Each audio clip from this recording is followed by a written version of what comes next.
point is emergency management, which also includes fire prevention and dispatch. So hiding in the corner back there is Jason Whisler. He's our emergency management coordinator. Up front is Jason Pender. He's our fire marshal. We're going to go through some things, but then we'll have an opportunity. We've got our command truck set up outside, so y'all can go tour it if you want. We'll go over and look at dispatch if you want. Dispatch does a whole lot. But other than that, I'll turn it over to them and let them have at it. Afternoon. Again, I'm Jason Pender, fire marshal. Jason Whisler, emergency management coordinator. And we kind of help team up and support whatever happens. Needs to go on, we kind of take care of it. In both roles, we help the county as well for HNET, and then anywhere else that would need such a thing. So on the emergency management side of it, it's kind of some of the roles we look at. Mitigation, so that's kind of like the wildfire mitigation stuff. So how can we prevent it from happening? Or how can we lower, if it does happen, how can we make it where it's not so bad? So that's some of the stuff we look at on that. The preparedness, that's some of the trainings, the classes, all that kind of stuff. So when it does happen, that we're ready. Response, that's actually the boots on the ground. The responders actually doing what they do during the event. A lot of times that's the quicker side of it. That's when it happens, take care of it. And the recovery a lot of times is long term, especially depending on the event. I mean, that can go on for years. Generally, as you go around that circle, each step is more expensive than the previous step. Correct. So mitigation efforts are always the cheapest. There's a little overlap too, mitigation and preparedness. Mitigation is lessening the impact of a disaster. Preparedness is just still being prepared for when that disaster still happens. But hopefully your mitigation efforts have lessened it. And we talk about wildfire a lot because it's just the most obvious. We've seen what wildfire mitigation can do. It can stop the circle right there to where we don't need to get into the preparedness. We don't have as much of a response and we don't have the recovery. So if you have a very strong mitigation program, it's not glamorous, it's not glorious, but it does work.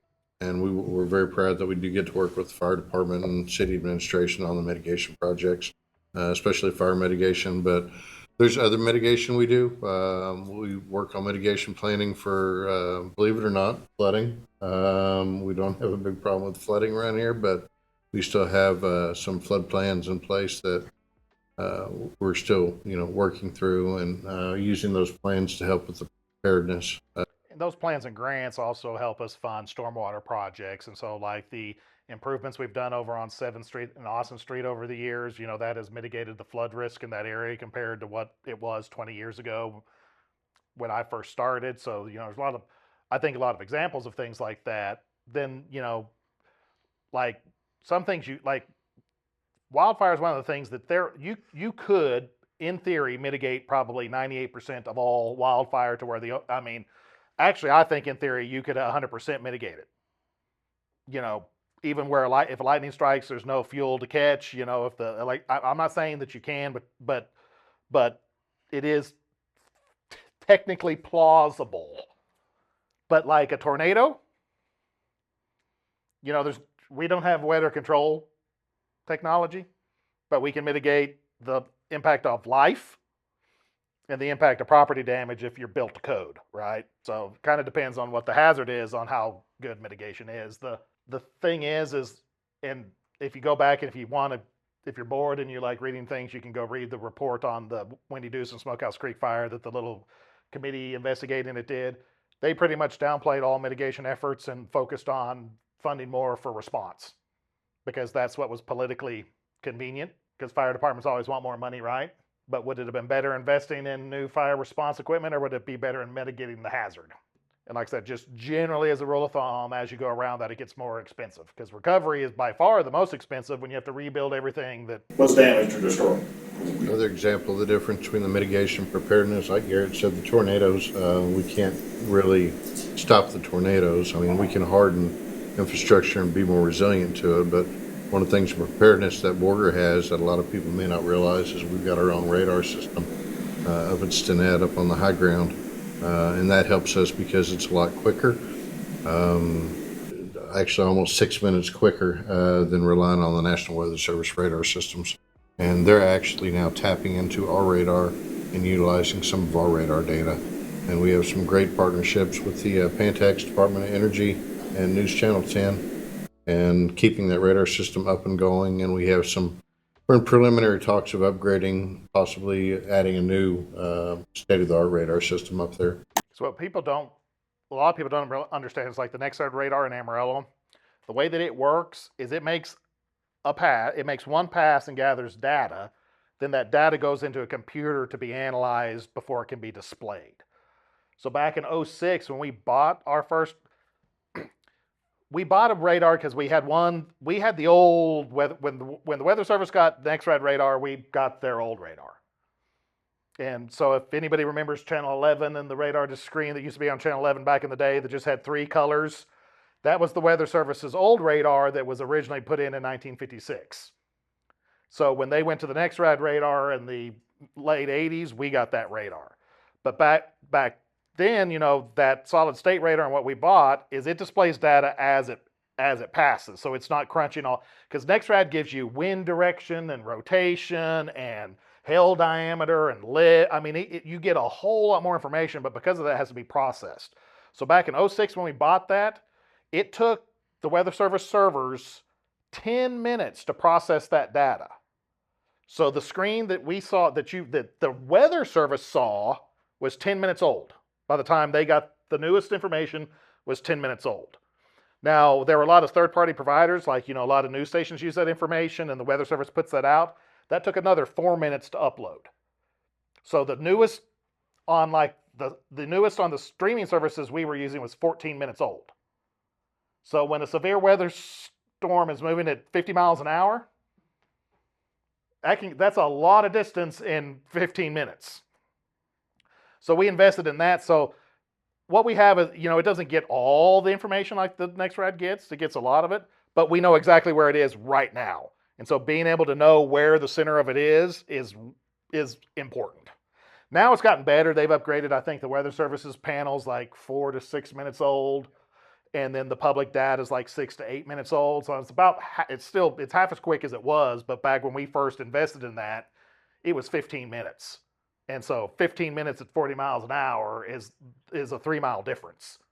And that's the difference between the tornado hitting Buena Vista and the tornado hitting right here. So some other stuff that we look at is mass notification. So that's some of that preparedness stuff that we make happen, and it also plays in the mitigation side of it, because we're saving lives. We're letting them know that something's going on. So some of the ways we do that is through the Everbridge. We'll get a little bit deeper in that in a minute. Social media, we can send out through your cell phones. We can send out alerts in partnership with the National Weather Service and emergency alert systems, again, partnerships. We have outdoor warning sirens. All of them are, I guess, the system is new countywide within the last couple of years. And then also we got to do the door-to-door a lot of times, especially on the wildfires where it's now. It's kind of door-to-door at times. Yeah, so the city replaced all our outdoor warning sirens. We started about 7 years ago, finished about 4 years ago. 3 years ago. Then when the county got the COVID money and decided to put them countywide, they bought the same system that we had so that they could integrate. So now they're all tied together. So that is one of the nice things with the outdoor warning compared to what we were before. So the Everbridge system, that's our notification system, so we can send stuff out. You can sign up for it. We can send out stuff for the weather. You can pick what you want. In a sense, so you can get what you're asking, and then we can send out the notifications, evacuations. So sorry, say it again. Are they still working on this? I've been using it, but it's not very reliable. It depends on what you subscribe to, and if you have do not disturb times put on. Well, I monitor, we have property in Fritch where we were living, and like here, and it'll send alerts, but it's never specific to any area. It just says So it's your specific area. to the address that you listed. Well, I have more than one. That's why I was just wondering if they were ever going to make it where it'll just say like this county or. No, because we don't want to alert people in Stinnett for something that's going on south of Fritch, because then people get tone deaf to it. I get stuff for Fritch, but I'm here. But it doesn't say It should that. say the address. If you put the address, this alert's for your address. It just says your registered address. Yeah. But I have more than one registered address on there, and I just was wondering if they were ever gonna put it because one's in Carson County, one's here, Hutchinson County. And it doesn't say county, it doesn't So say it won't be nothing. Carson County, this will be Hutchinson. Well, they for use us. they use the same Yeah. stuff and Yeah, it comes yeah, they just across the swapped same over. as y'all's, but I didn't know because it didn't really specify anything. It was kind of a generic.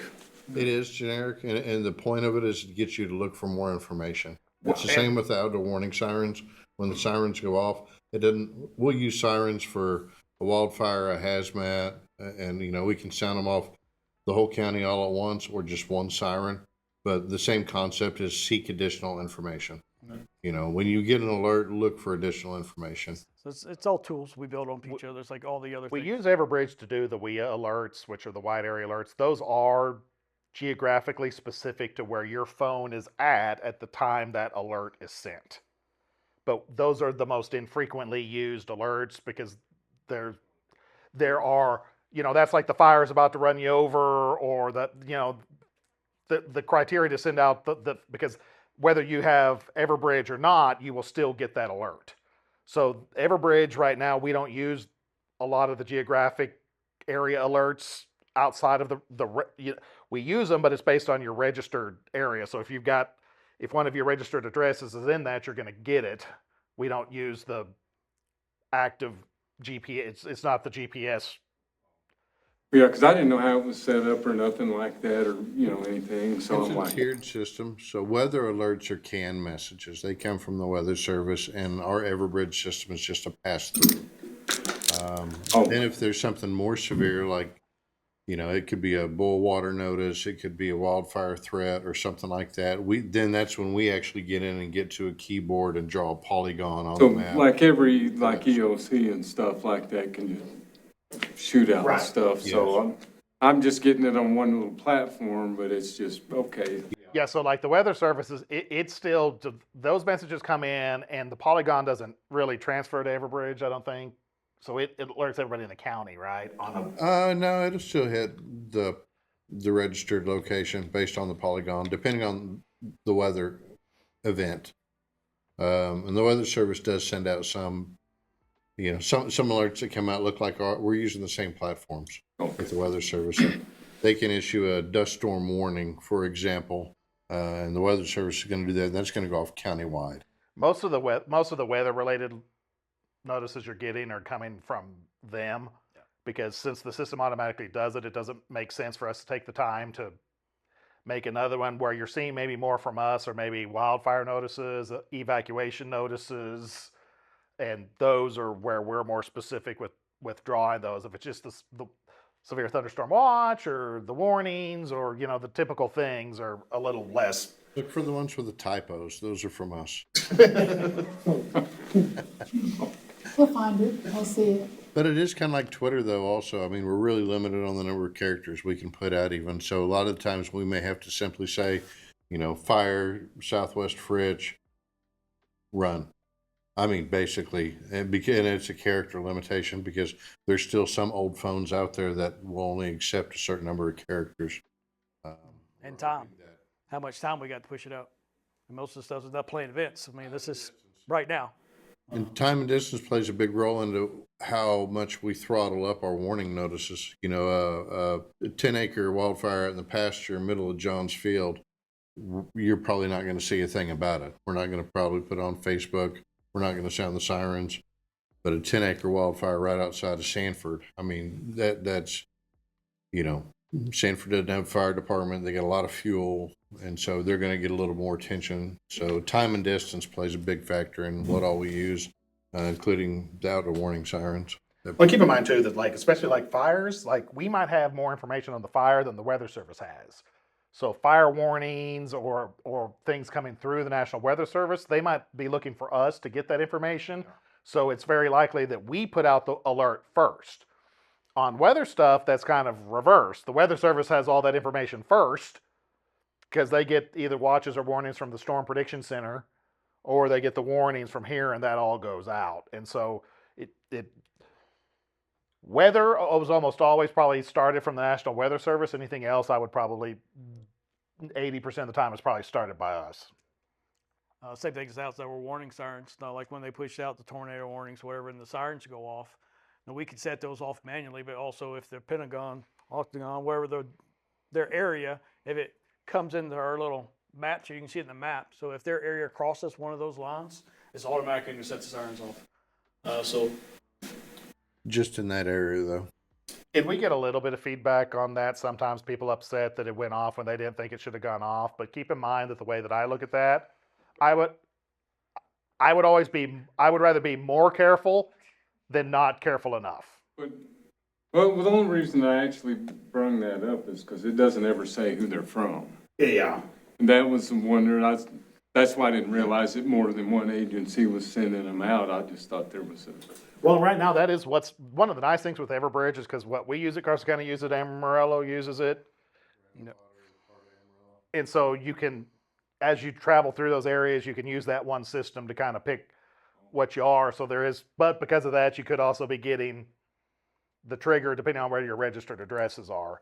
are you usually getting it off the app, or how are you getting it? Text messages. And sometimes the app, if you actually download the Everbridge app and go in there and look at the alert, there sometimes you can get a little more information from that. But Yeah, well, obviously they'll show you the areas, and they're so you can get a little bit more information. That way. 90% of what you're getting though is, like I said, the pass-through data. It's the weather service alerts coming through our system and then being from where you registered and then passing it on to you through that system. It doesn't involve any of human intervention. And I was very leery of that, especially with the tornado warnings and stuff. I still want to be able to push the button. I mean, we still can push the button, but now that I've gotten more comfortable with the technology, it's nice taking out that human element. And the more hands it goes through, the more room there is for something to get fouled up. And there are times like when we'll sound sirens or we'll put on an alert that the weather service does it. Because remember, even now it takes 4 minutes for them to process that data. To where a spotter might be sitting there watching it, the clouds start rotating and being like, oh my God, we're about to have a tornado. Well, we're not going to wait. You know, if we get that report, we're not going to wait for the 4 minutes for the weather service to realize that it's rotating on the radar to issue the warning. So it does go back and forth. But like I said, on the warning sirens too, like I said, sometimes their polygon just barely clips it. And so the storm might not have really going to impact Borger, but That's Last it. one was just on the north side of town by the refinery, and the sirens are going off in Meadowlark. And we got a lot of little pushback for that, but you know, historically, we've seen time and time again, those tornadoes are not always going to stay on a path. They're very, and if they do make a right-hand hook, they're going to intensify. which is pretty common. When a tornado hits the ground, the storm takes a right turn and it intensifies. does not go the same way it is. So just, you know, if you hear people, we're always going to be more cautious. I mean, we're going to sound them, we're going to be pretty liberal in when we sound them versus not sounding them. I mean, we're not going to sound them all the time, but I mean, I'd rather be better safe than sorry. Normally the people that are pissed off with somebody was asleep, working shift work, and they live right next door to the outdoor siren. And they're loud. But keep in mind too, and I think we already hit this soapbox in an earlier session I think I went on, but remember they are outdoor warning sirens. They are not designed or meant to be heard inside. So, you know, we get that, well, I can't hear it in my house. Well, that's what Everbridge or the NOAA weather radio. We can help you get a NOAA weather radio if you need a NOAA weather radio. The news, the TV, your alerts on your phone. It's just another tool. I mean, it's just trying to get the word out. And again, for you to say what's going on, because they're not tornado sirens at all. They're outdoor warning sirens, because we set them off probably more for fires than we have probably tornadoes. And we can set them out for hazmat incidents. We can set it off for many things. If So something not- is going on, seek more information. Seek cover or seek more information. But again, every second Tuesday of the month, weather and event permitted, we do test them. So about at noon. The new ones are solar and battery operated. They're not connected to the grid. So they will even sound if they lose power. The sirens that we did replace 5 years ago replaced civil defense aero sirens that we probably got back in the early 60s. And even then, they weren't tornado sirens. They were civil defense. They were to warn you of the nuclear blast. Notification tool, all of this. Yeah. So command truck will be outside if y'all want to look at it after this.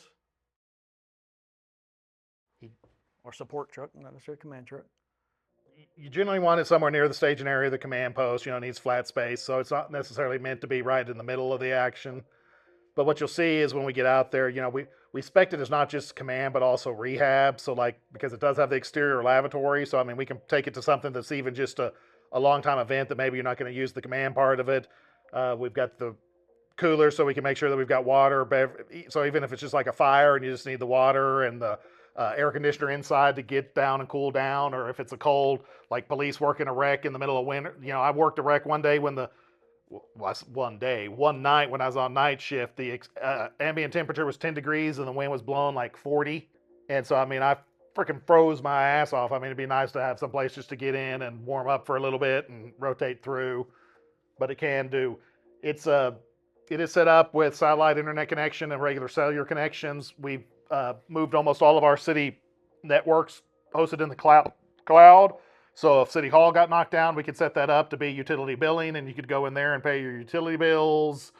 We can connect it to the city phone system, so any phone number that is here at City Hall can ring in there. It's really is set up to be used for multi-purpose, pretty much anything. We got it sized specifically for Borger, because Borger's not a big town. We didn't need a big one like Randall County has. We've called Randall Counties over. They've got the big, probably 46-foot long RV is what it is, and they can barely navigate our streets with that thing. We've had them in for some SWAT tactical operations, and they just had a really hard time. And we were trying to think, if we want this thing at a home game at a football stadium or something like that, we wanted something that we could get navigated around, work in our parking lots, which are not big parking lots. So, and anyway, it's the few times we've utilized it have been on fires. A couple of Civic we used on the concert, and it's worked out really well for us. So we're still in exploratory mode and trying to learn how to make it. Well, and we more wanted a effective. we've tried for years to spec trailers and things like that, but trailers, they never get used because you've got to get the truck that can hook up to it. You got to get somebody that knows how to do that. You got to drive the truck over to it. You've got to hook it up. You've got to move it. You got to get it set up. This thing, it's mostly automatic. I mean, you get in it, you start it, you drive out, you go. It's a Freightliner chassis, just like every trash truck we have and all the dump trucks we have. There's a bazillion different city drivers that drive vehicles somewhat similar to it already. And it's ease of use. We used some of our COVID money for it. It was $800,000, but we talked about that earlier, that we try to use COVID money on one-time things that would definitely benefit us and we had a need for, but at the end of its life, if we couldn't afford to replace it, it wouldn't be the end of the world. Borger's been around for 100 years. We've survived emergencies for 100 years without a mobile command unit. We could survive again. Now, after getting used to it and seeing its capabilities, we're not going to want to, but we wouldn't have to. But it is, I think, really nice. Bathrooms accessible from the outside, which is nice, so you don't have to walk into the command area to go to the bathroom. So it's the screen that's on the outside, that's there, so we can, keep all the looky-loos or the other responders outside. They can still see what's going on or hear what's going on with having to be inside the command area. Because what you end up getting is everybody wants inside, right? To see what's going on. So that kind of helps from some of that. But it's got a PA address system with a microphone, so you can give briefings or even just do public announcements from the outside of it. It's got the awning. I mean, we've tried to make it as flexible as possible by doing the company like that, like LDV. Every outlet, like everything's fed through, like the industry term is Smurf tubing, but that's like flexible conduit, right? So there's conduit from the rack or the power distribution panel to every outlet. So in the future, if you need to add more wire or change the wire, if everything goes to fiber optic and we get rid of Cat 6, the conduit's there. We can just run it through without taking it out. So, I mean, it's really future forward. When we were up there taking delivery of it, Jason and I, some Indian reserve, I don't know, some older unit came in, was an LDV. It was 20 years old. It was coming in to get some equipment upgrades. But other than the camera that was on the mast, that thing still looked perfect. I mean, because this is not an RV. I mean, it's steel framed with aluminum siding. I mean, it's built to last. And I mean, this thing will last a long time. We'll get to go out and look at it a little more, but I like it. But I've been trying to get one of those since I was on the council in 06. We got a grant for $180,000 to do a command trailer that never got put in service. At some point, they stripped the side off of it, thinking the sheeting off of it, thinking it'd be better. Then they couldn't get the sheeting back on, and so eventually we walked away from that. Spent another $60,000 buying an old, what we called Big Red, which was a used kind of command thing that never worked, and we bought it for $50,000, and then spent another like $60,000 in mechanical upgrades for it, trying to get it to work over the next 10 years, and it was never really usable. I don't think that you ever use it. Yeah, it took an hour to set up.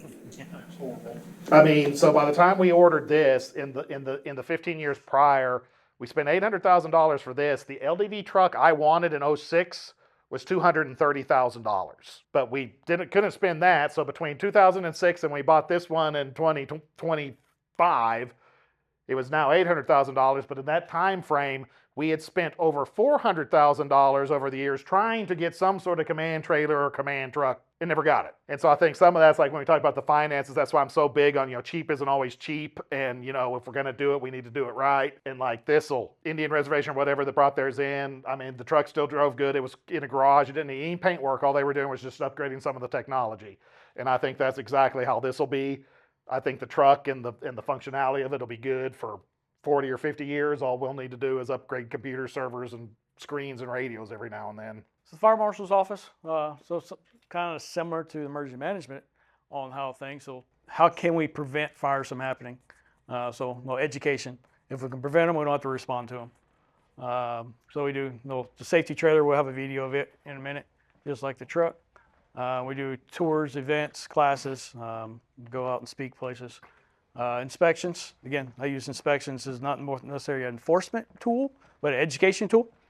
If I can get the people, the business owners to understand why we're doing this, so then they can do it on their own, not just once they're being looked at. Enforcement, a lot of think this on the permit side of things. So when they're bringing plans in to build something, to remodel things, so we're looking at that on the engineering side of things, what's required, what's needed to be actively or passively in the building. So like your exits, you take those for granted, but somebody's got to make sure they're there, so that they're engineered and that they're in the plans, that they operate. And a lot of times on the inspections, I go in and the exits are blocked. So I found some that don't even open many times. I was like, well, that's got to be fixed. I mean, you got your emergency exits, and this is where people potentially is going. They got to work. So Knox boxes, mitigation tool. The box that goes on commercial property or residential property, the fire department, EMS gets called in. The doors are locked. Normally we break in doors or windows. I broke a lot of doors and windows. When we leave, we can't secure the residence or the business. And that's one of. You can actually go down. You used to have to go through me. Now we got it where you can go directly to the website, and it's on our website. You can purchase it through them. You just have to put City of Borger. Planning development has the forms and the flyers for you on this. Like this is an example of the residential one. So like especially if you've got like an older family member, and this is way more secure than telling dispatch that there's a key under the rug that the geraniums are on. And like this is they make them that'll go over a fence or over the door. They make them flat mount, a couple different mounts, but then it's quite the process that the fire guys have to use to like actually access the key to access this is. So we have pretty much every department that has Knox has their master key so we can open it, but they're locked up on our fire trucks, and they're actually, some of the fire guys, CMS guys have codes, personal codes, so I know who took it out, when they took it out, when it was returned. So it is very secure. I say those things are built, they were there. I mean, they're little safes. So like this one goes over the door, kind of like a Christmas wreath kind of theory. Or you can actually bolt it, secure it to the building itself. So they are there, and there is a great tool. It's a one window, one door would pay for that. And I say we break them. We got to get into a patient, make sure you know what's going on. Like I said, especially if you got somebody elderly or someone that's got a diagnosed illness that you might have to go into. I mean, because a lot of times those old people, they're good. They've got the deadbolt locked, and man, they did what you're supposed to, and they've got the 4-inch screws, into the jam, and so you force one of those doors. So like on these, when we have them on the property, so I'll get the address and actually put a note for that address. So when that address comes up for that call, a note pops up say that they have a Knox box. So that lets us know that hey, there's a Knox box on this property. So help prevent damage to the house if we can. I think those are probably right at 200. Commercial's going to be at least double that, but they're way bigger too. When he talks about the note, that's in our dispatch system, so when a call comes in, whether it be a life alert or somebody's fallen, you call 911 and say, hey, my uncle at 123 Smith Street. When the dispatch types that in, it's gonna tell dispatch, there's a Knox box on that location, and they can relay that to the fire department and EMS. So they know before they get there to be looking for that box. Now, hopefully the door's open, it's a false alarm, everything's okay, but if not, they've got access. I'd say a lot of times, even on false alarms, and if it's potentially a patient down, we still got to make entry. So a lot of times I've made entry, and then they're not even home. They're in Emerald shopping. They hit their buttons. So we just caused damage to their house, and they're going to have to come deal with that. So there is a great tool for what it is. Choked, because I was like, not dressed, it was in the middle of the night deal. And I was like, I gotta go get that door unlocked. They can't get in, and I'm going to die here. So they'll make their entry. They can get in. We can get in. It's just how much damage. And I was going to, It's just that what's got to happen after we leave. So another thing to look at on the, like I say, the engineering side of things. I already talked about the exits, but the exit lights, the pathways, fire alarm systems, fire suppression systems, fire extinguishers, your fire lanes, how you get the fire truck to it, and the hydrants. I mean, there's a lot of things that all go into, especially on new construction, and make sure that is here. 227. And then we go into the fire investigation side of it. So if the education didn't prevent it, if the mitigation stuff didn't stop it, the enforcement, the inspections, I mean, things still going to happen. So we go look at the fire investigation side of it, and I say a lot of times they think the arson side of it, but it's not always the arson side. We try to figure out what's happening, so how can we prevent it? A lot of times, especially with the insurance partners, investigators, we figure out what caused it. So maybe sometimes it goes into recalls. Maybe it was the appliance is bad, and that helps that kind of situation, because we never figure out what happened.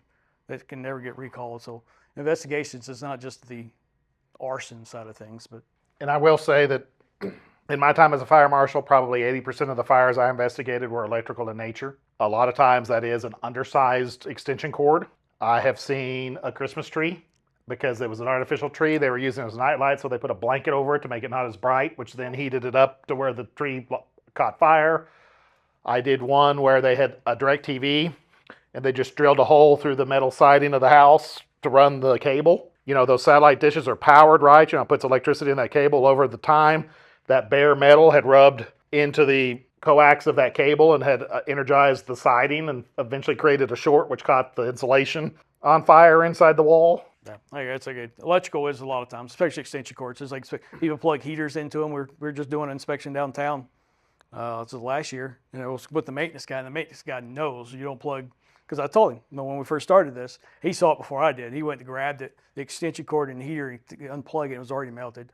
I mean, it's just a block over. I mean, it was ready to go. It's like extension cords and electricity cords, they produce heat. So you curl them up or put them under furniture. I mean, they can get damaged. Like, that's why code prohibits you from using an extension cord to bypass or to need to add another outlet. And so, like, especially in commercial buildings, when they try to run extension cords through drop ceilings, to get an outlet, on the other side of the room where they need it, it's a no-no. We got another video kind of like this, the truck. This would be the safety trailer. So this is what we take to the schools and this one you might have, other events. So this was fun. We got, I think, this in 2016. So when we first got it, it was new. The kids would come. We'll get the kids in it, and they go back and take care of the parents. So when we first get the kids would come get it, then further along, the more we take it out, the more the parents would start looking into it, just peeking in the door. And the longer we started doing it, they started coming in. So it's real fun watching the evolution of actually the people coming in and watching this. I said we've had it since 16. I'm working right now with Phillips to get it wrapped. Synthetic smoke, by the way. Yeah, it's food grade kind of stuff. Nothing in here is real or going to hurt us. Unintended cooking. No, don't leave the kitchen when you're cooking. Or just turn your pot handles where you can hit them, knock them, they'll burn us. This one was real for my daughter. Actually got burned, I guess, 2 years ago. She was actually cooking and went to pour the water and it got her on her hand. It's like, hey, that's real life. It's got cleaning supplies under the sink. No, don't eat the Tide Pods. So we can talk about that. The alarms, so the stove and the oven, we can actually put out with the extinguisher. Now, there's all electronics. It's not real, but it works and feels just like a real fire extinguisher. So we can kind of go over that. Smoke detectors with the batteries. At least 2 ways out in the bedroom. We can go in it from the door, and another way out was the window. So a lot of times we exit out of the window. Address, how important it is to have a address posted on the house that you can see from the street. Especially, I used to drive the fire trucks at night. It's very difficult. So make sure that those are visible. And have an emergency plan. We talk about it on the mitigation, on the emergency management side of things, plans. We should have it at our house too. The schools, I tie that into the schools a lot of times with the kids because they do the fire drills. Then they go out and get with their adults, their teachers, and not go back in until it's safe. So we should do the same thing at home. And then we got now the phones in there. We can actually fake dial 911. It's like a fake operator. It's just a recording. And then we have a weather radio in there. So with the weather side of things, we can actually tie it in together with the weather as well. I'm going to go on one of my little soapboxes here real quick. And I know that in certain circumstances, this doesn't help. But so does everybody know, anybody remember like the fire triangle? So there's 3 things, that fire has to have. And one of them is air, right? And so that is like an open door is kind of where my soapbox goes. So if all the doors in the house are closed and you open a door, you're now giving more energy and more fuel to that fire. And so I don't know if any of y'all were here. Do you remember? I was on night shift. I think I was the night shift corporal back when it happened. But we had a fire on Jim Hall that killed the grandma and 4 grandkids. And the grandma had actually gotten out of her bedroom and gone back around to the front, opened the front door to go back in to try to get the grandkids, left the door open. And because of that, the fire changed directions because it was going towards the window in her bedroom. She opened that door, and now it started feeding the fire towards that front of the house. She got about 10 steps in and overcome a smoke and died in the living room on her way back in. Now, I get that emotions in some of those circumstances take over, and I'm not trying to blame her, but in a city where we have a fully paid fire department, you saw kind of how quick they respond to things last week when we were there and they got out. A fire department, generally anywhere in town, from the time it's dispatched to the time they get on scene is normally 4 minutes or less. And so if that door had been closed, there would have been a much greater likelihood that they could have gone in with the hose and probably gotten them out. And so, there's a lot of other factors in that, but air, and that's like I taught cops all the time, do not open the door unless you know someone is there and they're close enough to be able to get you. Because once you open that door, the fire is going to intensify greatly. And like I said, in a city where there's a full-time paid fire department, they're never that far behind the cop. And so that night, Holman and I showed up. We walked to the front door, and we were thinking about going in, and we took one step in, and I looked at Holman. I was like, if we go in, we're not coming out. It was already that bad. And you could hear the sirens. So there again, if we went in and we went down, now there's 2 more people doing that. So just, remember if you're getting out from a fire, and that's why, how many of y'all sleep with the bedroom door open? I would not do that. Because that door will prevent the fire from entering that bedroom. It gives you more time because it is actually a barrier. And if you look at fires from when the bedroom door was, there are lots of those pictures from when the bedroom door is closed versus the bedroom door is open. So if the bedroom door is closed, that smoke's going to trigger the smoke detector that should be outside of your bedroom, because that's one of the areas you're supposed to put a smoke detector. It'll go off before the smoke's in your room. That gives you plenty of time to use your second exit, which would be the window, to get out. If that door's open, your room's already half full of smoke probably before the smoke is filled up to trigger off that smoke detector. And so keeping the door closed is important. Yeah, we see that. I've seen it many times on the investigation side of it. A lot of times, like a couple times, I've had people in the house where the whole house is burning around. They're in the bedroom with the door open. It's like I started smelling something. It smelled like electrical fire. So I opened the door and the house was gone. So I jumped out the window. And I see it on the same thing. Even if nobody's home, the door's closed. You go into investigation. This whole room's burned up. You open that door and it's clean. I mean, just like nothing ever happened. And so we talk about that in the trailer, and the same thing. It's like on the visual, I close the door. It's like knock on the door like I'm the fire, I'm the smoke trying to get in. Then I open the door. It's like, how much easier is that for me just to walk in? The smoke, fire, same way. I say the smoke is normally what gets us, but just simple as that. Oh. Again, we talked about the Knox box already. Pass that around. Another thing we did a couple years ago, I don't know, I guess years ago, they used to go to help with the fire prevention material. We had a company that used to ask for donations on our behalf. No issues with it. It's just that it was kind of dated material, and I only could buy material from that company. I couldn't save it, couldn't do anything else with it. So a couple years ago, I started Project Shield. So this is where we do our own fundraising, and the money goes to us where we can provide the fire helmets, we can provide the activity books, we can do events, and then we can do different projects throughout the years. So some of the things like last year's part of my goal was provide stovetop fire extinguishers pretty much. So it's pretty much, they're magnets, and they go above your stove, and we provided them for the apartments off of Tejas. The Elderly Housing Authority. So we got them put in there. So what it's pretty much just kind of like a candle wick, and when that fire comes up, it lights the candle wick and puts the product like fire extinguisher. And I didn't know they existed until we actually went to a fire at an apartment complex, the older complex that wasn't fire suppressed. And the guy left, was cooking, left it unattended. We talked about that. It caused fire, and this actually operated and put the fire out. So he didn't get injured. He was still in the house. He didn't get injured. The fire guys didn't come in and get hurt or have to actually fight a fire. This did it. Cleaned up was easy. So I seen it work. So that was my project for last year. So I think we put 65-ish units.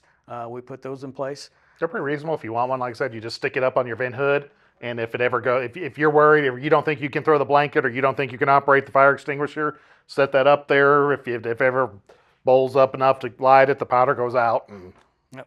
We bought, the school does the back to school fairs, the county we did, I think 2 years. We bought like bicycle sport helmets for the kids, pre-K and K. So we gave out bike helmets for the kids. Some of the stuff we asked on prevention side of it, it's how do we tell if we're actually making a difference? Because it's real hard. A lot of times we can see things that happen because we know it happens. But on prevention side, it doesn't happen. So how do we know that we're making a difference? Hopefully we just don't see it happen. So it's a hard time to actually say, hey, this happens. Like on the fire suppression stuff, if the fire does start, I told them, if this does ever actually happen, let me know. That's a success story. That knows that my projects are actually working. because we talked about that kind of with the police department stuff too. We know how many burglaries we didn't prevent. We'll never know how many we did. Same thing with fires. We know how many fires we didn't prevent, but you don't know how many fires you did prevent. Then we go the schools. We go to the schools campuses. We give out the fire helmets, the activity books, whatever. So that's where all the funding comes from donations. As 100% of that funding that we do get goes back to the community. And we talked about restricted funding. We went through the finance parts. There is a Project Shield fund, so the donations go into there. It's restricted for that use, but then we have complete say on what they get used, what those funding get used for. And those companies, they were all trying to gear you toward, even if they were okay, they were a little cheesy, some of the stuff. And so this way we've got a little more flexibility to, even if we're going after kids, to get things that maybe kids like a little more, or to do other safety things like the elderly fire suppression. So it's worked out really well. So another thing, the project again this year, what I'm trying to do is the material, fire safety material or whatever, prevention material, whatever that is for the year. That's always the number one goal. Now I usually have two other goals that might take multiple years. Like I think the fire suppression stuff took 2 years to get those funds. The helmets took 2 years. This year's goal was always again the material, the bike helmet campaign, because I'm needing more to, again, I want to do that every year for kids coming into pre-K. So every year they'll get a helmet and hopefully they'll wear the helmet. And then the bike helmets, Yeah. Are they a white helmet? they were white. They were white or black. They should have had a Project Shield sticker on it. Yeah. Now, whether it stayed on it, Yeah. I was like, yeah, we've all put stickers on them because I was like 2 days late from actually getting them and to actually put it in the helmet. It's like, Well, my granddaughter come home because she's in pre-K, but she was talking about it, and so she knows not to run from the firemen. She told me, and I think she was telling me something about don't touch the hot door, or that's probably going through the trailer. yeah. So I was Yeah. like, that's the first time she's been around in something like that. So and that's one of the We Track Edith attendees is one of our PM measures. We talked about performance measures. So if you ever want to see that, we track a lot of that. And the third goal for this year for Project Shield was so they make like thermostats displays. So how hot the car is inside versus outside. So I was trying to get that display. That's going to be for the region because there's not one in the region anywhere. And so I was going to try to get that through this when we get those funds to get that and make that a regional tool. So we can set up a car somewhere and actually show how hot it is versus out of the car. So don't leave your pets and kids in the car. So dispatches for fire, police, EMS, all in the county, National Park Service. So this is most of the agencies. They actually missed some. Crutcher Fire Department. But this is some of the ones, mainly ones that they dispatch for. Normally there is 2 dispatchers per shift. So 24/7, there's always somebody there. Borger is you might hear the term PSAP. So we are the public safety answering point. So what that means is that the 911 calls come into this dispatch center.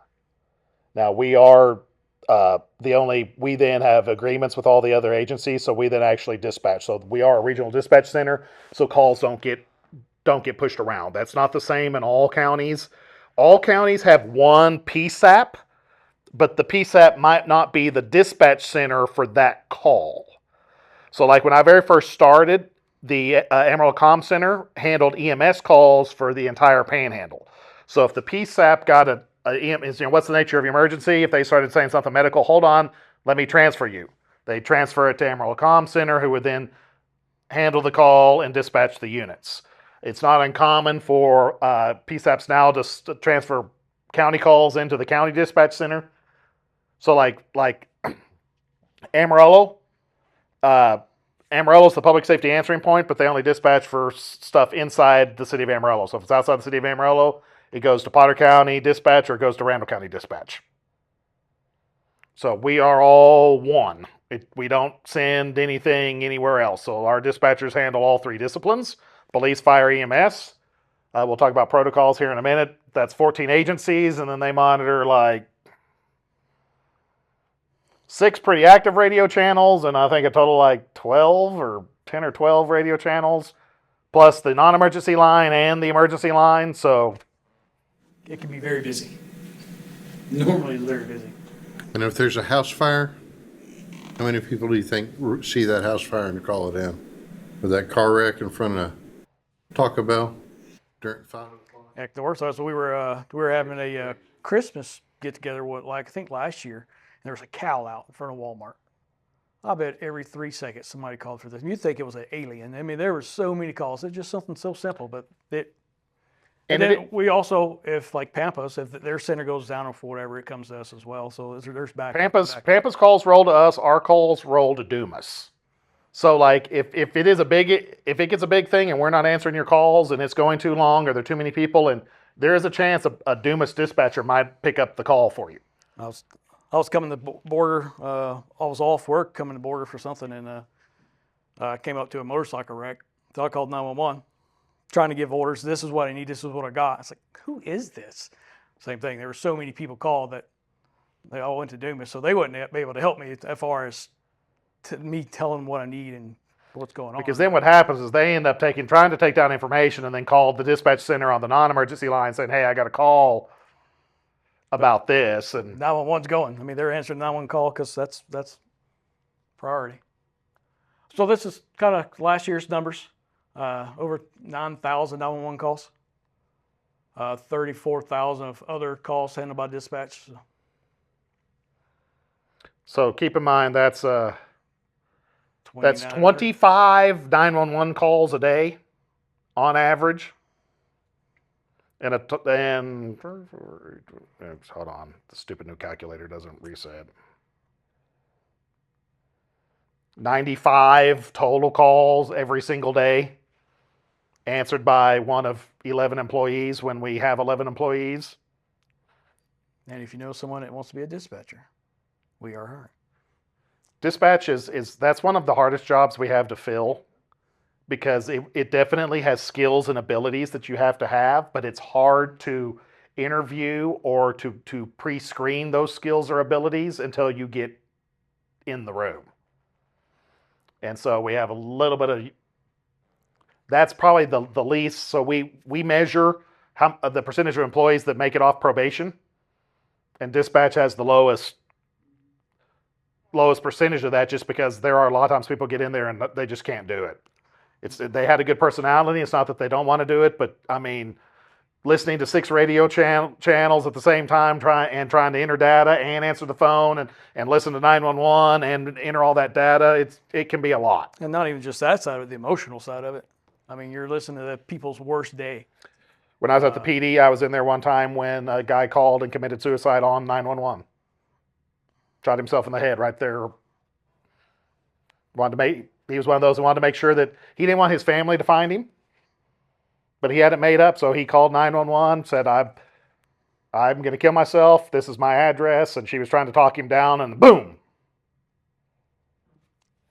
So, I mean, it's for them, a lot of times it can be, because they hear it all and they hear the stress in everybody else's voices, both responders and all that, but they don't get to see it. And, you know, it can be a very helpless feeling when you want to do more, but you're stuck in there having to deal with everything else.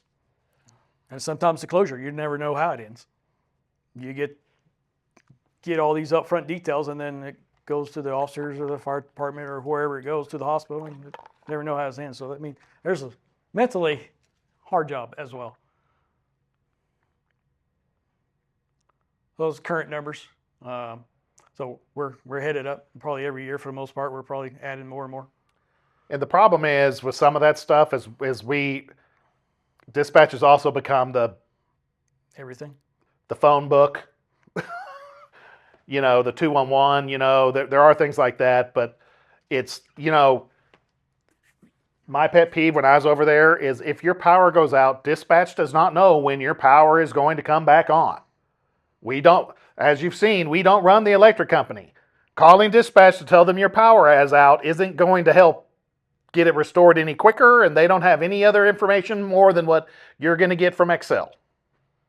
And so, you know, that drives a lot of that stuff. You know, it's, you know, we talked about 911 for emergencies. I mean, it is ridiculous. I mean, what people call 911 for. The nice thing is the non-emergency line, we've got like a call queue set up. So if they're busy, you know, it'll tell you you're number 4 in line. Please keep holding. If you need to talk to the police department, press 1. You know, there are some other call handling that we have on the non-emergency line, which can help you get you taken care of even if they're busy. We don't have that on the 911 side. You're going to roll over to Dumas. And so, and if you're calling for something that's not an emergency when all these other people are calling, that emergency call might get rolled over to Dumas, which now is going to add, who knows, minutes to the response time. So, you know, please do, yes, use 911 for emergencies. 911 is not because your pizza driver is lost. I'm serious. I mean, these are not because, you know, I was just over there warning them that we were going to come take a call. You would be surprised how many 911 calls start. 911, what's the nature of your emergency? Well, this isn't an emergency, but okay, well, if you start with this isn't an emergency, but maybe you shouldn't have called 911. And they'll shut it down. And I joke all the time. I'm not for sure. I was asking over there. I'm not for sure, but on the when I very first started the Borger, the 911 phone was like an AT&T phone on the desk. It was just, it had a screen. All it'd give you is the phone number. It was just a different number, but it had a little button. It said 911 transfer. And then the two systems after that have had that same button on the computer, but when you hit it, it sent you to like the operator tone. Doo-doo-doo-doop. We're sorry. 911 is for emergencies only. Please call the non-emergency line or something like that. And I told everyone, I couldn't be a dispatcher because I'd be hitting that button all the time. But so there's new systems. So I think this system came, I guess, last year. So some of it's still they're figuring out and how it all works. But location, again, matters. They can triangulate the system, kind of help you out, but you also need to know where you're at. You can text 911. I don't know if people know that. Now we can actually, they can send you a link and you actually can, I guess, kind of FaceTime. is that still automatic? Is that happen? Yeah, I think it's. So like if you call 911 on your cell phone right now, 911 will send you a text message back. Same thing if you call and hang up. It's going to say, did you mean to call 911? And they say they have to get a response or the system yells at them pretty much. So I don't think they've received any yet through photos or the video. I'm not sure if it's, but it is potentially available. They have a lot of gotten the times they can text. actually share it to the law enforcement. They can actually send that link to them. That's really kind of more where it goes. So let the responders know what's going on. But, so it's still pretty new. But that's they've got the example of the 911, the hang up there. We noticed you called 911. Do you need us to call you back? So, if you do get one of those, if it was an accident, just say so. But also keep in mind how many people know that a cell phone with no service will still call 911? If you don't have a subscription on it, but it still has power, it will call 911. Every cell phone has to do that. So if you give your kids an old cell phone and the battery still works, they can call 911. And they do. And then they do. Just like when we get the EMS call where potentially somebody's hurt in the house, we got to go investigate, figure out what's going on, kick your door in. Law enforcement's going to have to go in and figure out what's going on. So if you give, there is no such thing as a free play phone, an old phone that you just power up that doesn't have service. They can't call anybody else, but they can still call 911. And that takes up a lot of time and a lot of calls because then you're trying to get there, is your mom there? Can I talk to your mom? That's if they even heard it, or you're just hearing stuff in the background. And so then we've got to dispatch someone to go check on it. That's kind of better, because like when my kids came home from school from learning about 911, they're in their line. What are you doing? Quit it. That's not when you're supposed to call. Well, I was a little kid. When I was a little kid, I remember when 911 first came active in Borger. So I was born in 81. I don't think we actually got it to 88 or so. And so, I remember, and there was a big push in schools and everybody teaching everybody that. But I was scared. I'd be at the skating rink on a Friday and somebody be back there prank calling 911, and that scared me. That's like, they're going to send the cops. You're going to get in trouble. Because, they were really, even back then, really big on that. But now, like I said, and that's because everybody, they get a new phone. It doesn't have service. They just keep it so that the kid can play games on it, whatever, and they don't think that it can dial. But unless you take if it was a phone at any point and it has power, that's part of the law, which is good. So, and if you ever do need 911 and you don't have a phone, but you've got an old phone without service, it will call 911. Well, I have a game phone. Yeah. I don't have, and it says emergency calls all the time on the home screen, on black screen, emergency calls only, and I'm like. We'll talk a little bit about, so we use a protocol software over there called ProQA. And so ProQA, it's a standardized national, so there's a big committee, nationwide committee of cops, firemen, and EMS. They get together, they decide what information to ask, and the way the software works is they'll answer a call, it asks them, prompts them what questions to ask and in what order. It helps give them the pre-arrival instructions so they know what to say and how to do it. I know a lot of people get frustrated with that because I need help now, just send it. Well, if we don't have the right information, how are we knowing we're sending the right help? Or are we sending more help than what you need, which now is going to hinder the next person? So keep in mind that as they're asking you questions, it's going into the CAD system. The other dispatcher is seeing that, and the other dispatcher is going to send help. It is not changing the time that it takes to get somebody to you, but the more information that the responders have on any type of call as they get there, the more prepared they can be, or to make sure that we are sending the right equipment. You kind of saw last week, there's a lot of different apparatus at the fire station and the different types of calls. You might change which type of equipment they make. If it's hazmat, they need the rescue because they don't have all the hazmat stuff on that. So if you just say, I need the fire department, well, what's going on? Can you tell me what's going on? I told you I just need the fire department. Send them. Well, okay, why? So I know that sometimes it can get frustrating, when they keep asking you questions and stuff like that. But I think when we talk to kids and stuff like that, and even our peers, make sure that they understand all those questions are there for a reason. What's even on police calls? Well, what was the suspect wearing? I don't know. Well, you're gonna have cops coming there. If they know, if they're asking, those questions are all there for a reason.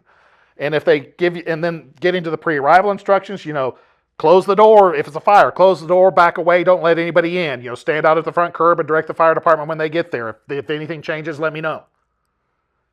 Same thing as the police. Is the suspect still on scene? Is he not on scene? There's a bunch of questions, and they're all really good, and they all help us decide, have the cops be more prepared, or the fire or EMS be more prepared than when they get there. So there's a reason they ask all those questions, and it's not changing how much time it's taking to do all of that stuff. So we just ask everybody to kind of be patient when they're going through those questions. And having that and those pre-arrival instructions are really good. I believe it was Stephen, last month, a month ago, 2 months ago, that delivered the baby over the phone. 2 months. So, but and that I'm sure the protocols came in very handy, for the baby delivery. And so we do invest, in the tools to make sure that we're being as good as we can. Those ProQA protocols are so successful that any department that has ever used those and followed them has never successfully been sued. And so it protects us, it protects you, and it protects the dispatcher. And so making sure that we have all of that. Then it also makes sure that, it's easier for us to sell to all those other agencies that, well, we want more information. We want this, we want that. No, we're asking the questions that the national standard says are the questions we ask. Because I joked all the time, we used to have a fire captain that I called Captain Question. Because it doesn't matter how perfect the dispatch was, he was gonna have some question to ask. I mean, it could have been the perfect, residential structure fire. It's on the corner, the fire scene on the A side. Everybody's out, nobody's inside, the smoke isn't visible. They say the smoke came to the front room. And he'd be like, 10-4 Borger, what is the type of shingle on that house? Transfer to the police department. So, that also helps us because since we do dispatch, and handle that for 14 different agencies, having the standardized set of questions that a national committee, we can say, hey, look, a committee of your peers at the national level has decided these are the questions that you need to know for this call type. And so that helps making sure that we do some of that. We are the only agency in a long, for sure in the Texas Panhandle, that uses all three protocols, fire, EMS, and PD. Amarillo uses EMS only, I think. The EMS protocols are generally the most commonly used, probably, of that ProQA protocol set. But so there is a whole big process and reasons that they do everything. And so I say that so that I want y'all to understand that they're trying to get as much information and ask those questions and try to don't get frustrated. But it's good. I mean, because if you tell them they're not breathing, it's gonna jump straight through to do they have can you feel a pulse? Are they not breathing? And depending on how you answer that, it'll go straight over to the CPR question, the CPR pre-arrivals, and talk you through how to do CPR. So I mean, it's smart. It knows, it's not going to make you answer 12 questions before we get to question before we get to CPR, it's generally what's the nature of address, tell me what's going on. And then is he breathing is normally like question number 2 or 3 on the, because generally it's what's the location? Is there a callback number in case we get disconnected?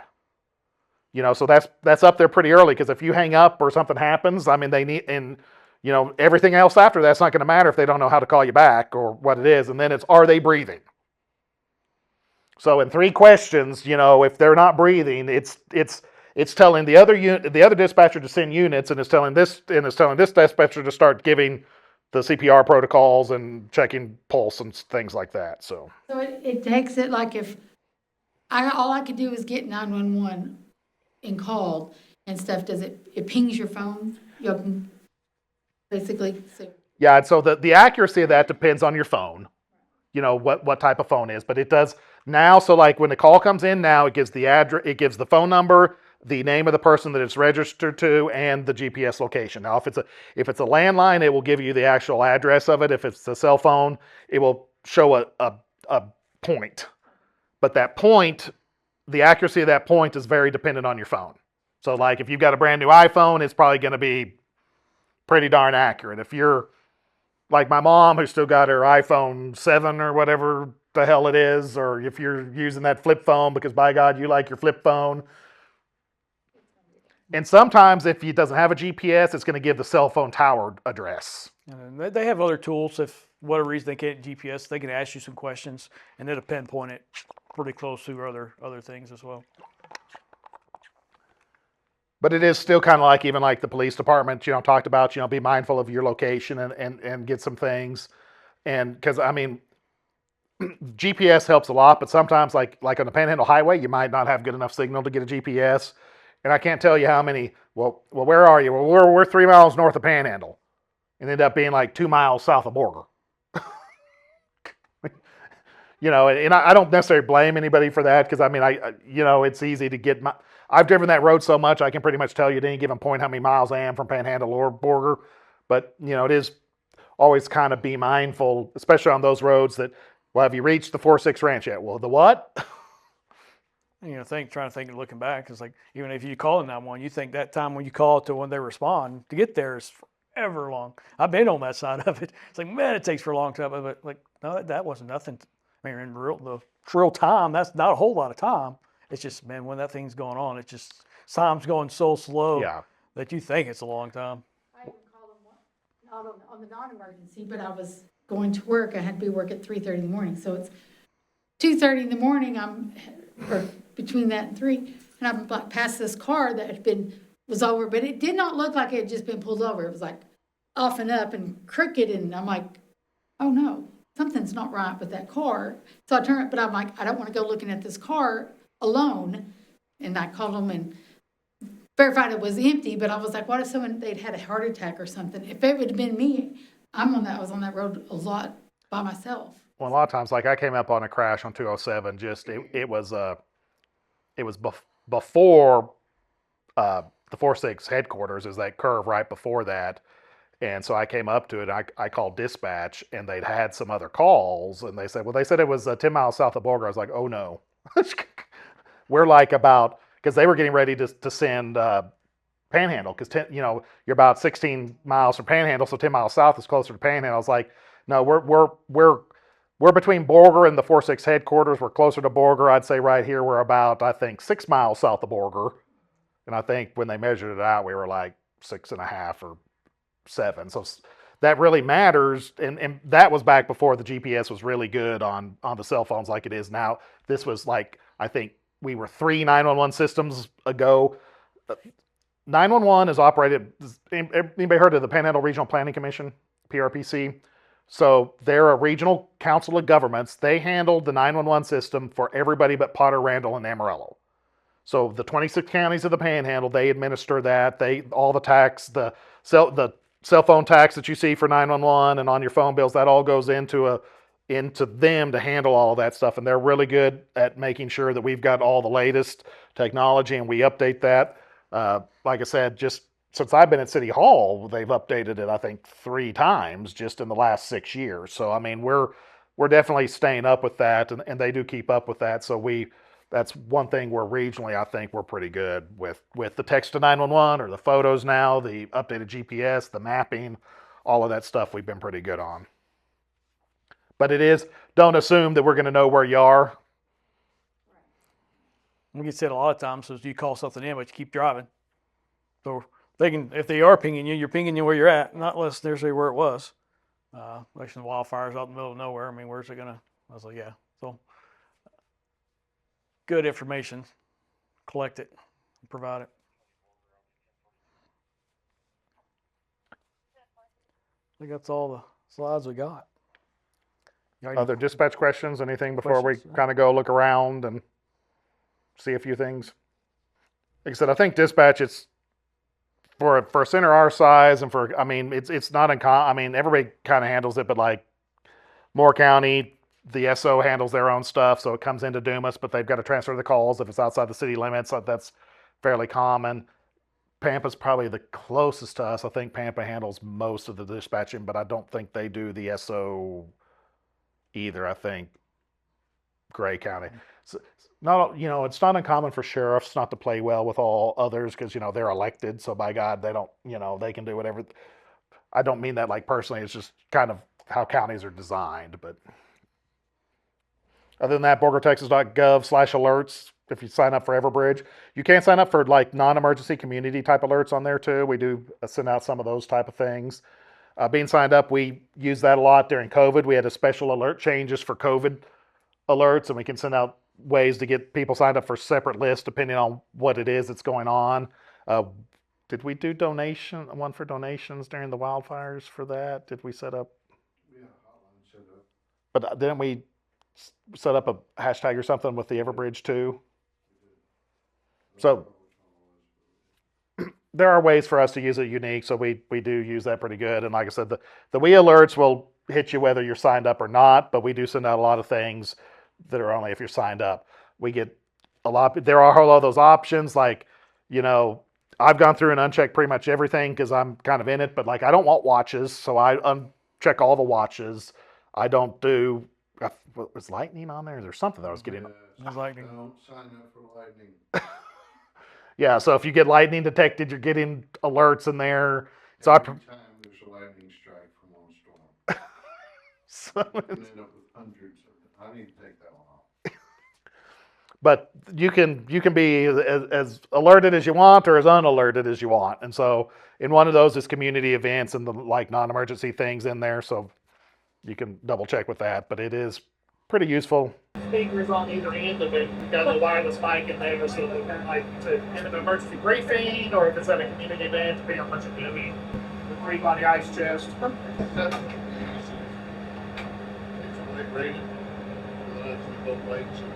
We also put power on all 4 corners. So there's an outlet on all 4 corners in the exterior of the building. So, if we're supporting community events or something like that, the generator will run off of that. Like I said, having a monitor out here, this way, like people that are working outside, you can see what's going on without, while we're going inside, see what's going on.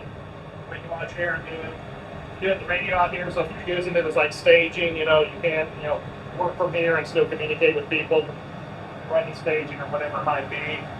The fuel tanks are linked, so it is a diesel generator that runs off of the main fuel tank for the truck, so it's all one. Worked up the little Xbox. The RT guy found a way to make the Xbox controller operate the camera. The camera up there is actually pretty fancy. If you get in on the computer side of it, it will actually, it's got a little bit of facial recognition from where you will track somebody. You get close enough to get it set up right, get the control patterns.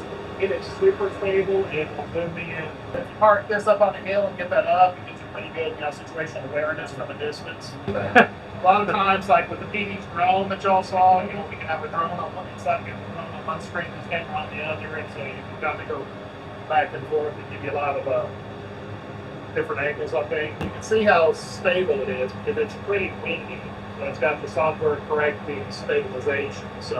But we can still control it by the computer and mouse, but this is actually better, and they built this attachment, this interface from an Xbox controller by hand. I really appreciate the zoom, though, when you're zooming out. It really lets you see how good that zoom is. Well, like we have I mean, from here you get into the truck. And so we have like good HDMI input here, so anything we can plug anything out in here, and if it becomes part of one of the inputs, it can be seen inside or can use anything. We have the dedicated network up here, so if you need, this system has got the Wi-Fi hotspot, so that's the other thing. So like in events, like if you don't have cell phone coverage, the responders can come back here, they can hook up to the Wi-Fi and text their families or get updates. The Wi-Fi is tied to one of our cellular connections, so we've got a Starlink Diana satellite on top of this too. It's isolate. We don't put it in the public Wi-Fi. We kind of keep it separate for like the truck's use for the computers and the stuff in there. So like if you plugged into one of these ports, that would get you the Starlink satellite internet outside of the Wi-Fi cell phone lines. The night vision on is excellent. Self-leveling stairs. So the way that they're engineered, whenever they lay it on, they'll always end up flat. They push in and go into a little cartridge, so everything is always intact. Nothing anything out of my boot. It's even been in a fire, so it's the non-porous surfaces apparently are good. It don't suck in a lot of the Low light, mood lighting. This is good for me. Flash support controller in the whole room. You know, it's silly, but if you're out on an incident for hours and hours and hours and your stomach's just gurgling, some crackers or something, just amazing. Seat 9, those will actually fall down right behind you even. Those have been seats. I just my chair right. yeah. And we can hold 5 here at the table. Oh, did they shut off? Somebody's always watching somewhere. But we do have a built-in HD TV antenna over the air antenna, so you can pick up TV or the news stations. That's tied to one of the computers. So you've got like I said, any one of the inputs can go to any one of the TVs or any combination or it's built for the Texas Panhandle. You've got 3 air conditioning units. All right. So this thing will definitely get Chairs cold. and AC. That works for me. Your cabinet fronts are actually whiteboards, so you can write on those. Of course, you got the whiteboards up here. These are they're also set like this. You can put a map or something on it, and then those will clamp down to keep it in place. Just got printed, by the way. That maps. Oh yeah. Got to get them scaled down just a smidge to fit in there, but Then like this is like snack closet kind of, so we try to keep some non-perishables and stuff in there. Like I said, we want to be prepared for like a rehab unit if it's just a long event, and so that way if you come in and just get something to eat or cool down, warm up, whatever it is. This one's actually got a power outlet in it too, so if we wanted to have radios in there and charge it, got power in the other big storage cabinet at the back. You've got your printer, so you can print. Got your coffee, refrigerator if you need it. Like I said, it's deploying or undeployment. It's pretty much automatic. It's tell it to deploy, and it's got certain orders that it does things in, certain things to do. It's smart enough the truck won't engage drive if everything's not tucked in and the sensor's showing green. yeah, that's up and ready to go. Pull out of here in about 5. All of the outlets anywhere, they're one of the cable bays for inputs and all of these. Like I said, they're all connected with that Smurf conduit. So we could go back to the rack back here. All your technology is in here, but this rack will completely pull out. And so then you have access to everything that's in there, and you can change it pretty easily. For 1:30 went to the earlier at Dollar General. Here's our little microphone, for the speakers out there if you were doing briefing or something. Got a charging dock with a bunch of some extra radios in here.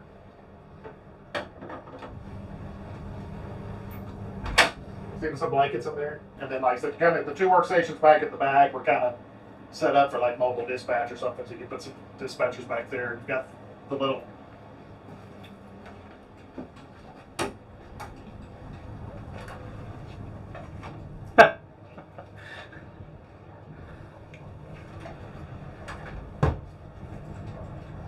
and we did that so that you've got with the rear door with the split door there, and then the rear door, you can't isolate dispatch. You can come and go from the workstation to the dispatch area without interrupting or interfering with anything that's in here. If you like flashy lights, blinky lights, I mean, it just shows this is very professionally built. Just about anything else you slap together. Well, and everything, if you get close enough, everything's labeled and numbered and wired, and we've got a big book to say where it all is. But like what they talked about, and I do think it's, and like when we talked about specking this and why you spend a little bit, the easier it is to use, the more you're going to use it. So it's important to spend a little bit on things like that to make it easier to use, because it really, you can learn how to deploy this in probably 15 minutes, 20 minutes. It takes a little repetition to remember it, but it's pretty easy. It's got the auto leveling system, so it's really putting the little jacks under there. It auto levels and does all of that on its own. For my job security, I'm gonna say it's nearly impossible, and it takes a master's degree to do this. The reality is he bought a really good system that's easy to use, and if it's easy to use, it will be used. Because then it's just their thing. Right. Also, we should be focused on the job at hand and not playing. Well, and it helps like from an emergency man, and I kind of started in emergency management way back in the day, and so like one of the fights that we kind of always have in incidents is defining roles a little better, because an incident commander is supposed to be big view with lots of things, but what happens a lot of times, especially with fires, the incident commander he's more of the operations chief. He's wanting to run the actual suppression activities and give directions. But the incident commander is supposed to be worried about public information. They're supposed to be worried about planning. They're supposed to be worried about logistics. And so by having a place to where that's a little easier to, it's hard to do a lot of that from like your truck, and it's hard to be the incident commander from like a fixed location. So this kind of helps close that gap to where it's a little easier. You can be incident commander. You can have contact with everybody. We've got some phones up here because we have a cloud-based, the city's phone system is cloud-based now. It's all IP-based. This is tied into that. We can pull out a phone and plug it in. It powers up, it connects to the phone system, and you've immediately got phones. Any number in the city, we can put on that. Like I said, so if utility billing gets knocked down, we can route utility billing to these phones in here. If transfer station's office gets knocked out and we want, y'all to run out of this for a little bit, we can have the transfer station phone ring in here or whatever it might be. And so that's it.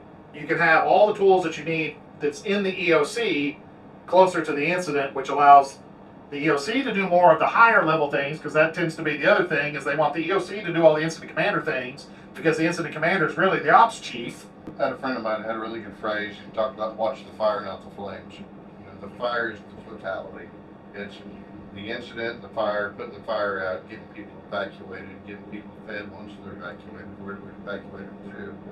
How do we reunify people and get them in touch? How do we find out what they need after the fire, the recovery aspect of it? That's the fire. When you're watching the flames, you're putting on your fireman hat and you're putting, the wet stuff on the red stuff. And that's where you're going to spray the fire. And so we try to help alleviate that load so firefighters can focus on the fire, and we can help focus on the everything else. And like when we had the fire in the Canadian River, they're kind of by the bridge here not too long ago, like Deidre, our public engagement coordinator, she can be here, and so she can have her laptop set up, be pushing out all that stuff on social media, keeping the public engaged. She's here close to what's happening, listening to all the radio traffic, so she's got the information so that we don't necessarily have to be calling her, to update her every so often. She can push that stuff out quicker. And one of our Municipal Excellence Awards was for our communication during the Windy Deuce Smokehouse Creek fires, and one of that was because she was in the EOC, and we streamlined that to where we don't necessarily have to have legal approval, and in a community like this, getting as much information out as quick as possible is important. And in my time, we can send all this stuff back and put it out on Facebook or link it into our computer and stream it too. Because the other problem that we have sometimes with is what I call Joe Blow rubbernecker. And so, if we can get the information out there, if we can put the pictures or the video, then we reduce the amount of people that need to go see it. Because now they don't have to get out to go see it. They can just watch it on social media or YouTube or whatever that is. And so we understand that there's that nature of people. We want to try to handle that too. But, keep in mind, if there is an emergency, don't go. Don't be Joe Blow rubbernecker. And really, it's running on a generator right now. Diesel generator runs off the same tank as the vehicle. I mean, it's pretty quiet, pretty smooth. this thing will run for probably days. And we've got a 700-gallon diesel fuel trailer that we could actually bring out and keep this mobile indefinitely. So like City Hall's generator and dispatch generator is about to be replaced. They were budgeted this year. They're natural gas generators right now. We're transitioning over to diesel generators. One of the things that came out of the conference, actually I was on a panel on kind of handling disasters, and I was there kind of talking about Smokehouse Creek and Windy Deuce, but the Lubbock city manager was also there talking about Winter Storm Uri. And Lubbock got ahead of that because a long time ago they had invested in generation, backup generation for all of their sewer and water facilities, that they were diesel. And so they actually switched everything on to generator power before the power went out. And so they began sourcing diesel before the natural gas supply went out, and they were actually ahead of everybody else in the state because they didn't think to source diesel until after the power went out, and then all of a sudden they needed it. And so that kind of got me to thinking, we've got battery generator backup on a lot of things, but it's almost all natural gas. And so in Winter Storm Uri, that was part of the problem. They ran out of natural gas, and so natural gas went out. We didn't hear, so that wasn't our problem, but in a lot of parts of the state it was. Then the other person that was on that panel was Dave Landis, was the city manager of Perryton.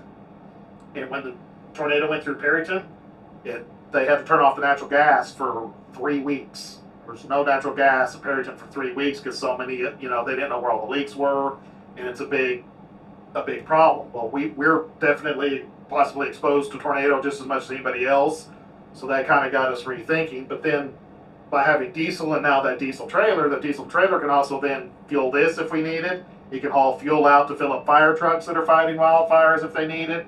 And we're pretty close. I know, somewhere where we can get a whole lot of diesel in case of a big emergency. Yeah. So us sourcing diesel is going to be easier than anybody because, we've got a couple of contacts, while Phillips might not share it or sell it from there for everything, in an emergency, there are ways to work with them to get access to that. So we are kind of working towards getting everything switched over to diesel. They need our water, we need the diesel. Yeah, if they don't give us diesel, I shut their water off and then they get. But that, and we are we're working ahead on. Well, we're probably gonna we'll talk about water next week, but we're kind of focusing on sewer with these two generators in this budget. That's got our two most critical buildings, City Hall with the EOC and Central Dispatch with 911 and all that stuff. Because we can move a lot of people here. We'll slowly work on fire station, the police station, getting it kicked over. They do have a generator, but it's less important for, police department. They've got a lot of cars, so, needing access to the police department, it's kind of hit or miss. But as long as the 911 calls come in, same thing with the fire department, they can manually open their doors. Fire department probably next, but we're also focusing on sewer. There are 28 lift stations in the city of Borger. 29 now, sorry. Because we're so hilly, and a lot of people think that we might want to focus on water first, but if you have water and you're using water, it goes somewhere.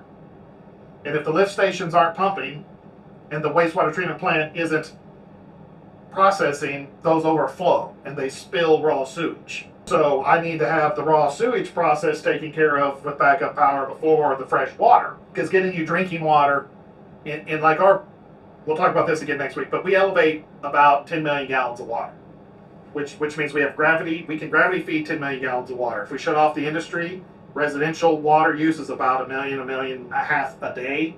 So that means we've got 7 days of water, but I don't have 7 days of sewer. So that's a problem. But that's why we're kind of going towards diesel, because it is easier to source. It is locally contained. It's not tied to the natural gas system, and it's easier to kind of deal with there, and that we can use. Do you have the weather station on here too? 8 miles an hour in the wind right now. The 1 hour gust was 24.4. So of course, weather's kind of important with wildfires, or hazmat, or a lot of different things. Questions on this? This is great. And we had one resident call it a trinket, but like I said, this was grant money, so we didn't raise your taxes for it. But I do think it is needed. It definitely provides a lot of different services, and we have really spec'd it out. So, if City Hall ever gets knocked down, you'll be glad I can still take your water bill. Or maybe you'll be upset that you can still take your water bill. Okay, you're good. Just a whole lot. So this is Janelle. She kind of like, are you a twofer? Have you only been here twice? Third, this is my third time. Third bottle. And Bailey's been here 3 years. 3 years? I was thinking it was getting close to that. So this is the dispatch center. We have 3 terminals. So that top left screen is the 911 screen. That's what we're talking about. They've got some new mapping and some new things. And really, I'm a little. The newer dispatchers, they will never understand the joy of some of the old ringtones that 911 used to have, because it's somewhat more less obnoxious than some of those early ones were. The top right is the radio system, so we talked a little bit about that with the police and fire department. So the public safety radio system is a 700-800 trunk system. It links with a core controller in Amarillo, so technically we are an extension of the Amarillo Potter Randall radio system, so that's why our portables can work anywhere in Potter Randall or Hutchinson County. We'd love to see some other, and there's some talk, we'd love to see some other counties get on that and eventually link to expand that. The state communication plan actually was recently updated, and I think that's kind of the goal of the state communication plan, would be somehow to eventually get all of the state systems linked with that one system. And so if you did have all of the 700-800 trunking systems statewide, as every agencies, they'd all be linked if you could communicate on anybody's system. So, of course, I guess these are summer decorations. I thought they were left over from public safety. No, it's summer. Yeah, because it's not, when's did we already have telecommunicator week, or? Yes, in April. Like, this week, like, they at least get it by themselves, like, what, this week is like public safety, public works week, and EMS week. yeah. It's like 3 things. There's a bunch of them. But There's not a fire marshal day or week, so it's still What, not needed, I thought really. you had Fire Prevention Month. for the people, not for me. So the other 4 monitors are kind of up to each dispatcher. You can see that Janelle and Center Monitors have the security cameras from this building up so that they can see who's coming in the back or who's coming in the front. Front door's locked during outside of business hours, but it's nice having, cops do weird things, and sometimes they like to think they're smart asses, so it's kind of nice not to have to be surprised about which one they might be coming in the building. You gotta edit this. Nah. Back in the old days, the dispatcher's job was to open that back door because it had a code on it, so they had a little buzzer. There's no button there, and you hit that buzzer, and then they hit the remote switch to unlock the door. So you couldn't surprise them at all back then. And of course, back in the day too, when we operated the jail here, the dispatchers had to keep an eye on the jail and the prisoners that were in there. Then you can see the CAD map is on her bottom left screen, so that's tied to the CAD system, which most of the agencies in the county are using. So, like for Borger, there's the portable radios have a GPS in it, so every time they key up a portable radio to show where the portable is, the mobile radio has a GPS in it, where every time they key up that, it shows where it is, and the car has the GPS tied to the CAD too. So that, depending on what happens, is how that is. And the center screen for both of them is the dispatch entry screen. Of course, they can configure that, tell what processes work for them. The ProQA that we talked about, that only pops up when you're entering a call and you need to, so it kind of stays in the background. But it, like I said, standardizes all those questions. The headset that they're wearing is both the radio and the 911 phone, and then they can control what radio channels are coming through the headset based on what's selected up there on the console. That phone is the non-emergency line, which is tied to the phone system. So that's what we hope you call when you say this isn't an emergency, but. Mm-hmm. And like I said, it is set up as a call queue now, so if they're both busy, it'll auto pick up. So it'll at least let because we talked about that a lot. Like I don't necessarily expect every call to be handled every time, but I want you to know whether you've been called or not. You can't leave a message for dispatch. You can stay in the queue, and it'll ring once one of them's available, or you can hang up. It amazes me how many people will hit the message, hang up, and immediately call back.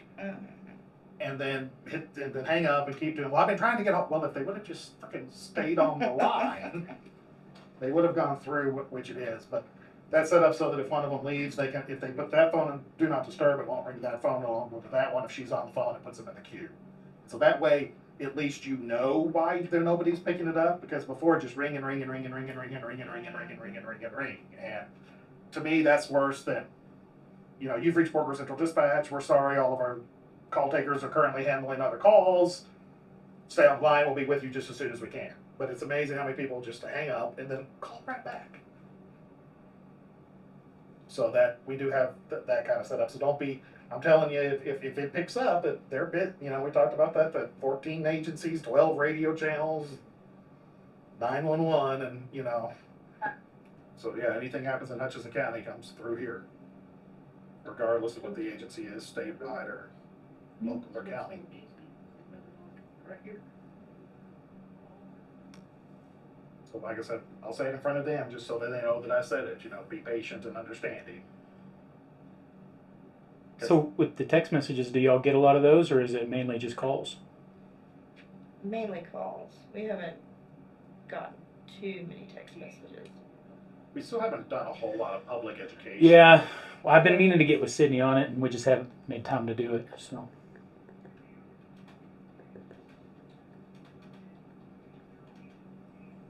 I was kind of wondering if they had really had any yet, and then maybe when we do some.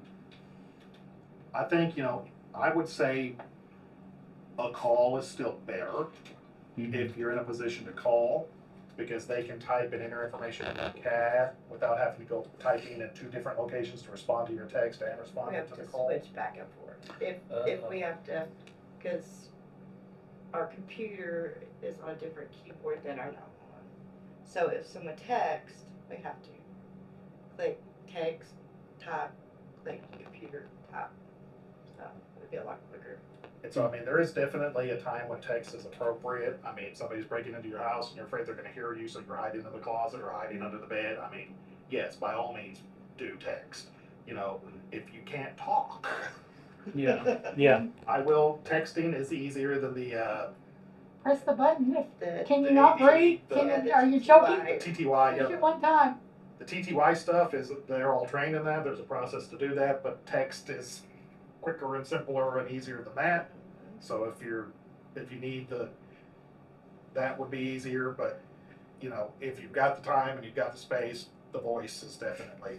Now, the other thing where text might be nice is, hey, I see this fire. I think probably lots of other people have reported it, but in case not, I'm seeing a fire at this, like we talked about before, because that text will hit here. It won't get queued to Dumas because 30,000 people are calling. And so they'll be able to see it, and then they can respond, yes, we're aware of it. Done. And so if you think it's something like that a lot of people have seen, or a lot of people might call in, but you just feel like you want to be safe, that might be a better text. Okay.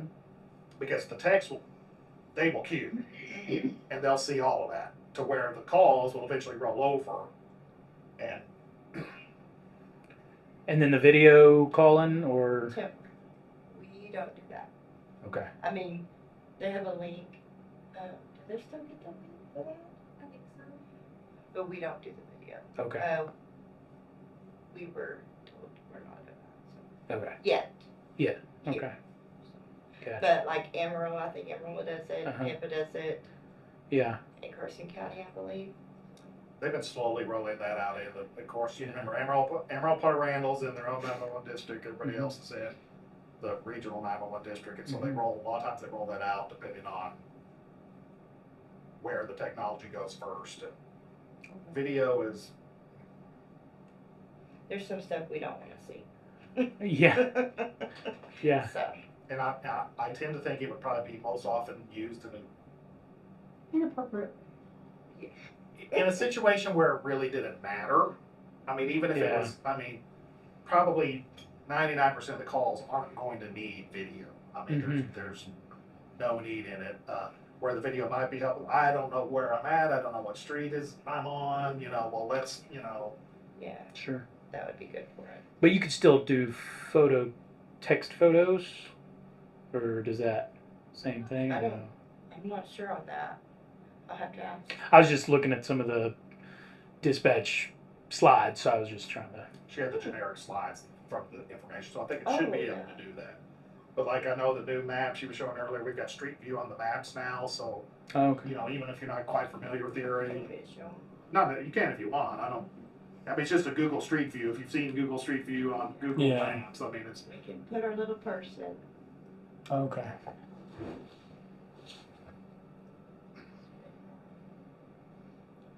and so that really helps if they're not completely familiar with the area. You know, well, you know what your address is? No, well, can you describe the house to me? So now, which, I mean, that's not 100% accurate, but that's a whole lot better than, you know, because you know, we have local dispatchers, which I think is generally good, but we also grew up probably in some area. So like, I mean, I mean, I've been in the county most of my life. I've been a county fire marshal. And there are still some areas of the county, like you know, I am not in Scotts Acres on a regular basis, so you can't tell me this is the third house, you know, with the funky little thing in front of it. I'm not gonna know that. Now, you know, going down Broadmoor, I go down Broadmoor 4 times a day, so you tell me with that one house that's got the overgrown weeds and the weird car parked at an angle, I'll know exactly what you're talking about. But that is a way to give them a little information and see if maybe if they were lucky enough that the house was still the same color and the car was still there when the Google little photo car drove by it. But they drive by it about every 3 years, so there's at least a pretty good chance. But it is nice that we stay between the PRPC and what we've invested in things, we pretty much stay up on technology. I mean, these are pretty much the same tools that you see in a really large dispatch center. The difference is that really our dispatchers have to do 3 jobs to where a large dispatch center's probably got like a dispatch, in a big center like Amarillo, there is a difference between a dispatcher and a call taker. So a call taker never handles the radio. They do nothing but answer one call and enter stuff into the computer. They never handle the radio. The dispatcher never handles the phone calls. But here, you might have a primary call taker and a primary dispatcher, but the minute the second call comes in, the roles switch. Go ahead. And you're not just monitoring one channel, you're monitoring every channel in the county. And so that I think makes the smaller jurisdictional dispatching more challenging than the larger jurisdictional, because you are multitasking a lot more. Like we talked about, that's kind of what makes it. Even somebody that was a dispatcher at a bigger center, they might come in here and might not be able to do this, because it's. I mean, I joke a lot. I kind of understand, because like at the Morley, like I used to always hate, you know, the question I'd always ask, you know, well, are you a good multitasker?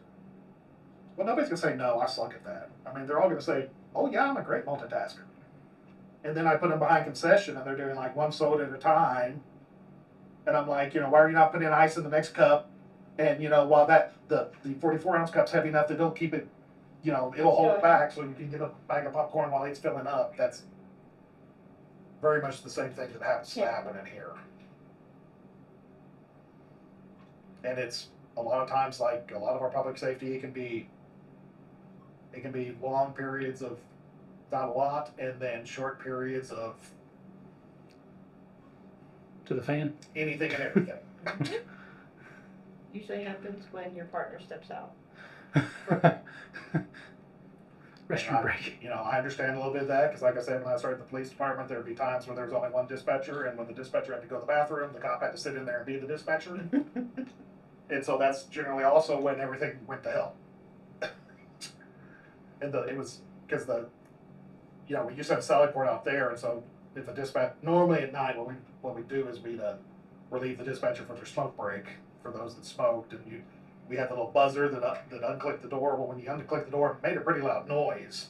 So that was your clue for whoever was in the freaking sally port that they need to get back in. You sit there and freaking hit that little thing so that it click, click, click, click, click out there, so that they know that everything had gone to hell in a handbasket and we need you to come back inside.